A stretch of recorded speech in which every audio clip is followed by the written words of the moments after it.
Jay here, Stretford, Paddock. This is it. This is the big one. It's the Europa League semi-final, second leg at Old Trafford. It literally doesn't get huger. Joining me, as always, for this preview is Mr. Joe Smith. Joe. Yes. Are we in Bilbao or what? Have we done it? I know we're playing Bilbao, or Athletic Club. Sorry, forgive me. Are we in the final? Yeah. Is it 2 multiplied by 10 plus 1? Romeo done. It's... As the title says there above us, it's unthinkable, isn't it? The idea that we wouldn't get to this final. Well, it's not unthinkable because we're thinking about it. It's unthinkable, and yet, Jay, I'd like to invite you to think about it. I know you've not considered that before, but yeah, is it unthinkable? Can it happen? It's pathetic that we all know it can. Deep down, we all know. I'm looking at the camera now. You are watching this. You are a Manchester United fan. Get out. I'm having a moment. You know we can lose this. You know it's not out of the question that Manchester United will go out of this tie. And Man United have to know that. The players have to know that. If they go out and just think, this is done, it's sorted, we're fine, they could be in for a really nasty surprise. And they have to play in a way that accepts the fact that this isn't done. I really do hope that they're not just thinking about the final and, I hope I'm like trying to audition themselves for the final. There's a game to win here, or certainly a game not to lose, because we know deep down that we could mess this up, don't we? Be honest. We could. You're right. I don't think we will. I think we've got enough players available with enough quality to get past Athletic Club with a 3-goal lead. If this was 0-0, I might be worried, or if they had an advantage. But I think, 3-0, the fact that we do have the main players that I think we need for this fixture available makes me feel we'll be all right. It does. But you're right. I mean, we saw it over in Bilbao. One decision, one instant. Like, they had a penalty. I know we'd already scored, but they had a penalty and a red card. And that massively altered the game and the future of the tie. Something like that could happen at United. We could, have a man sent off, or Onana could have one, or whatever. There could be a scenario where all of a sudden, after 15 minutes, you're looking at each other going, this tie's in the balance. Yeah. Like, that could happen. But even if we were to make a mistake or something was to go wrong, I still think there's enough quality there for Manchester United to rally and get another goal and kill the tie or do something. I really do. I feel like we'll be okay. Now, ask me that at 8:15 when we're 2-0 down and, I know. Maguire's but here's something I can imagine happening. A red card is its own thing. Then the night becomes a disaster, and it really does. Anything can happen. Let's just say Bilbao get a goal in the first half, right? Yeah. It's 1-0 to them going into half-time. You think, 2-goal lead, fair enough. The game sort of calms down again. You enter this sort of back and forth. United make a chance, they make a chance. A little bit of a boring sort of sequence. Yeah. They get one more goal in the 80th minute. Yeah. They will score the third. Like, look at what happened against Lyon. Like, we were 2-0 up, cruising again. 3-0 isn't 2-0, but it's, Then they get 2 goals out of nowhere. Yep. And then the next thing you know, they're down to 10 men. Sorted.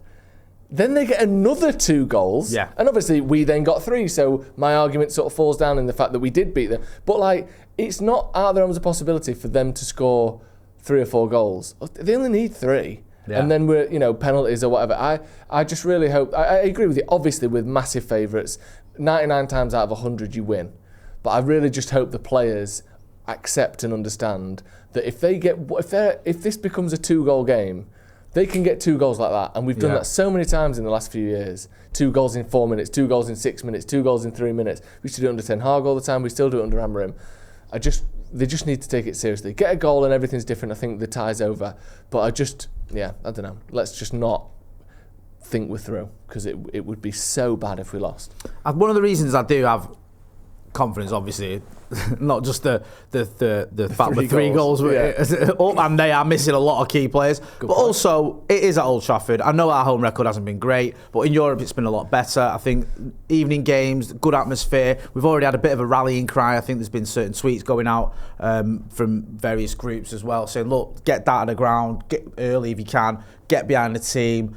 And some people may scoff at that and say, "Oh, come on, do we really need these sort of messages or whatever?" But I understand it. I understand the sentiment behind it, and I understand that people want to do something to try and get us over the line. And I think that the atmosphere at Old Trafford in evening games in particular has been all right this season. There's been some games where it's been really good. So I think that will give us that little bit of a lift. Obviously, the Lyon game at the end was just like nothing I've ever experienced before in my life. But that was after all the sort of ups and downs we'd been through, as you mentioned earlier. So I am pretty confident. I do think we'll be okay. But like I said to you, you're right. There's lots of different scenarios where it can go wrong. Yeah. It's like, what's that film with the guy in it who used to be Sherlock? Benedict Cumberbatch. Thank you.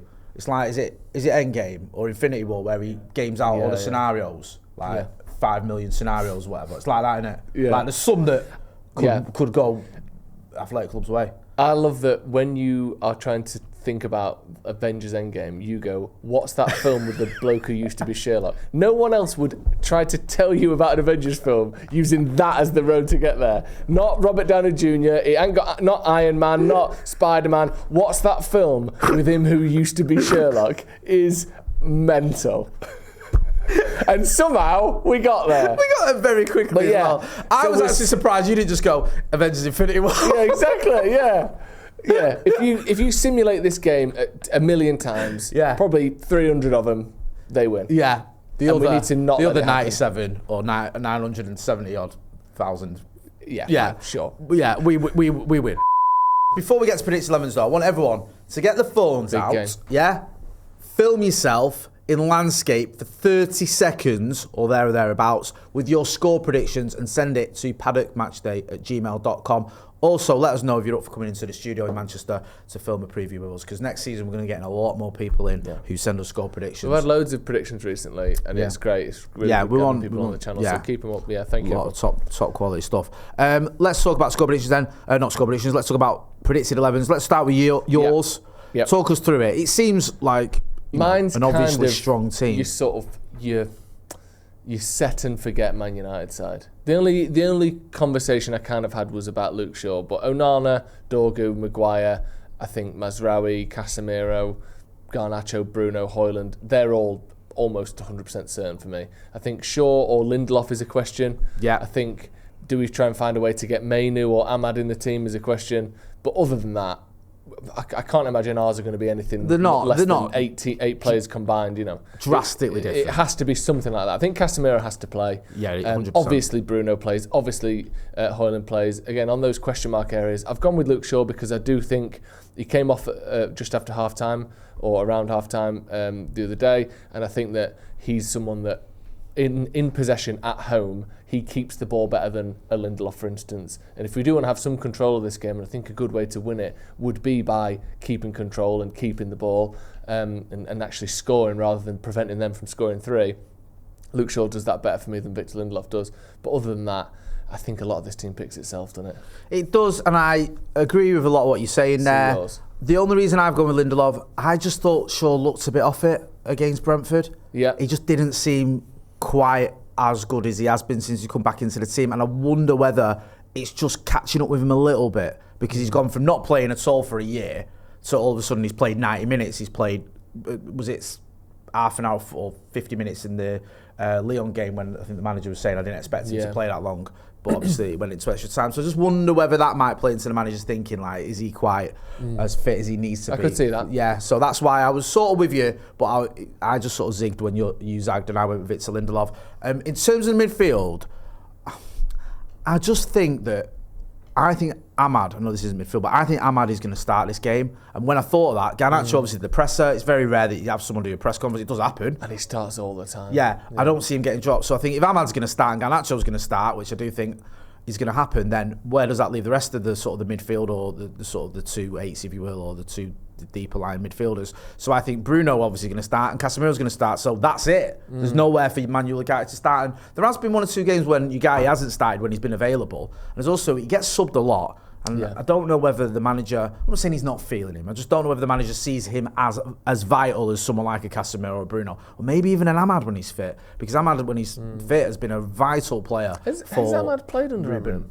He did, didn't he? Ahmed did play under Amram. Yeah, I mean, he was banging in goals for him, wasn't he? He was, you know, the Etihad. In my head, that's like, was it even under Ten Hag? No, because it was kind of Ten Hag used him a bit. Yeah. Then Ruud came in and sort of said, "You're one of my main guys." Yeah. Then Amram was using him as a wing back. He's been here for a while, Amram, hasn't he? Yeah, let's not forget. Remember the Everton game? We won 4-0 and Ahmad was like dispossessing Everton attackers. Amram's been here for about 2 months. I know. It's been like 7 months. That's 6 months. That's kind of what goes against him sometimes with these arguments about his record in the league in particular. So I think Ahmad will come into the side. He's been sort of brought in nicely, and he's had a little couple of cameos. He scored a goal the other day. He's looked lively. I'd like to see him. And one of the reasons I'd like to see him as well is he's capable of getting you a goal. Get a goal, the tie's done.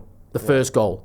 Even United, Jesus wept. If we get a goal and it goes 1-0, I just think Athletic Club will be like... I can't imagine us losing 4-1. No, like, just get us out. No. Get us out of here, like, we're done. So I think we get off on the front foot, and that'd be a good way to do it. Let us know in the chat in the comments whether you agree with myself or Joe, or you have a different predicted 11, or you might even give us your preferred 11. Bilbao, they're having one, aren't they, with injuries? They are having one. They've got the Williams brothers out. It is. I mean, I'm not trying to be sarky here.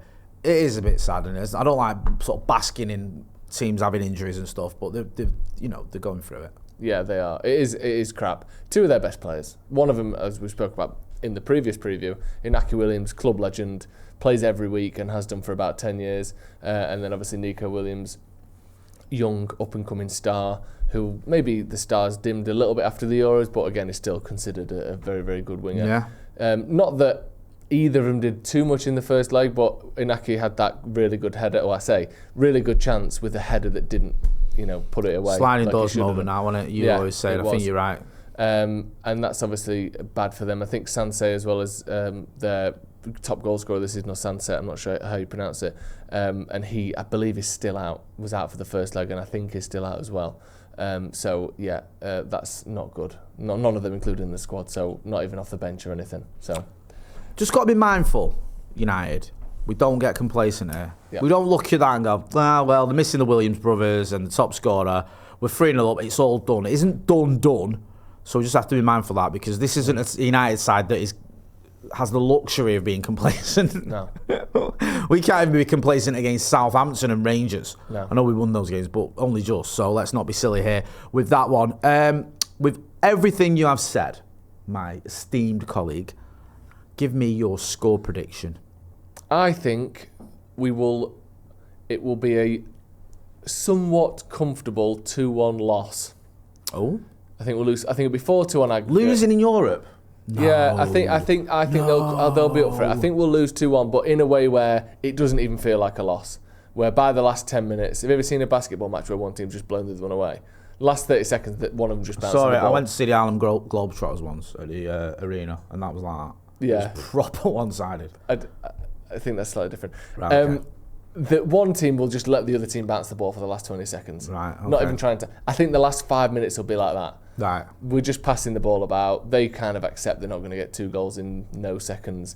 And we are kind of happy to have lost 2-1, if you know what I mean. Yeah. So I'm going to say 2-1 Bilbao, but in a good way, if you know what I mean. Yeah. What's yours? Now you said that made me a bit gutted, because I want us to stay unbeaten in Europe. Until the final. when our worlds come crashing down against Tottenham. To lose 6-0. I think we can win. I do. I think they'll obviously have to get at us. Yeah. And I think that we have enough quality. I know Garnacho's final product's not brilliant, but I think if you've got players like maybe Garnacho or Amad or Bruno's always capable of creating something, I think we can hit them either on the counter or just when they've made some, left a few spaces. And get some out of it. So I'm going to go 2-0 United. Ooh, no goals across the whole tie for Bilbao, we're saying. Yeah, I think you get that one goal, the heads drop, and then it might just lapse into a bit of a sort of the game you were speaking about. I think it might become a bit of one of them, and that just allows us. I'd love it to be so boring for 70 minutes. Do you remember when it was it Schalke? Yeah. In 2000. Champions League semi-final. Yeah, I've never been to a Champions League semi-final like where the second leg, we were singing like Yap Stam songs and all sorts because the game was done. And you're like, hang on a minute, this is a semi-final of the Champions League and there's like an hour left and we're celebrating and booking flights to Wembley. Yeah, bloody upper class tough you. Flying down to Wembley, who are you? Jesus. I want it to be like that. There's holes in the ozone layer, Jay. Yes. Joe, always a pleasure, never a chore. Thank you. Make sure you are sending them score predictions at paddockmatchday@gmail.com. Go and check him out on the Sloppy Joe's podcast. He's going to be here as well for the watch along. Plus, we'll have all the reaction from the usual suspects too. That's been Joe Smith. I've been Jay Moy. This has been a preview Manchester United against Athletic Club in the second leg of the Europa League semi-final at Old Trafford. Thanks for watching.